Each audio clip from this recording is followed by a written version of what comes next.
যোৱা বছৰটো এমিনে মাৰি পেলাই মেৰামতিৰ পিছত কৰি ৰখাইছিলে তাৰপিছত ৰখাব পৰা নাই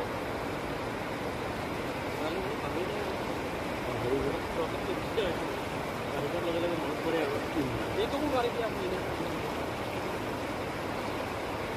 এই ৰাস্তাটো মাৰিব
দিনৰ 12টামান বজাত মথাউৰিটি ভঙাৰ পিছতে আমি গম পাইছোঁ যে ইয়াত পানী ডাঙৰ হৈছে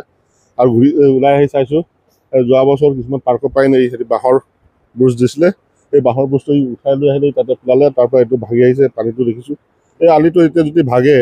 আমাৰ 2 নং শ্ৰীৰামপুৰে কাৰ্ডং চুক ৰাংকপ দেউৰী বিজেপুৰ দেউৰী চৌমিল বেকেলি এনেকৈ কেইবাখন গাঁৱৰ অহা যোৱা যাতায়াতৰ ব্যৱস্থাটো অকণমান অসুবিধা হ'ব বহুতে অসুবিধা হ'ব যোৱা বছৰ আমাৰ MLA মহোদয়ে নিজে আহি ইয়াত বাঁহৰ দিছিলে কিন্তু আমাৰ সমষ্টিৰ বিধায়ক ভৱন্তি ছাৰে আহিছিলে আৰু আমাৰ গোটেই মানে সংগঠনৰ বহুত জনা বুজা মানুহ আহিছিলে আৰু আহি পিনি ইয়াত বাঁহৰ দিয়াৰ কাৰণে ভাল হৈছিলে কিন্তু এই খৰালি মাহত ৰিপেয়াৰিং নকৰাৰ কাৰণে আকৌ মানে সমস্যাটো পুনৰ সৃষ্টি হৈছে এইটো ৰায় নদী আৰু চুকান নলা বুলি কয় অনিষ্ট মানে আমাৰ কৃষিভূমি এতিয়া প্ৰায় মানে 1000 বিঘা কৃষিভূমি অমিতপুৰ আৰু শ্ৰীৰামপুৰ গাঁৱৰ আৰিমৰাৰ এনেকৈ 1000 বিঘা কৃষিভূমিটো লছ হ'বই আৰু এতিয়ালৈকে মোৰ 10 বিঘামান ৰোৱা হৈছে গোটেই পানীৰ তলতে আছে বাছে বা মৰে ক'ব নোৱাৰি আৰু গৰু ছাগলীটোতো বহুত অসুবিধা হয় মানুহৰ সমস্যাটো এতিয়া অলপমান যোৱাকালিলৈকে ৰ'দ হৈ থকাৰ কাৰণে অলপমান ঠিকেই আছিলে এতিয়া চাওকচোন আপুনি গাড়ীখন চাওকচোন এই গাড়ীখন চালে আপুনি গম পাই যাব কিমান কষ্টত ওলাই আহি আছে মানে অৱস্থা একেবাৰে বেয়া মানে এইটো বন্ধ নকৰিলে যাতায়াতৰ ব্যৱস্থা একেবাৰে জৰাজীৰ্ণ হৈ পৰিব 4-5খন গাঁৱত একেবাৰে জৰাজীৰ্ণ হৈ পৰিব অহা যোৱাটো কি কয় মই এইটোৱে কৈছোঁ যে চৰকাৰে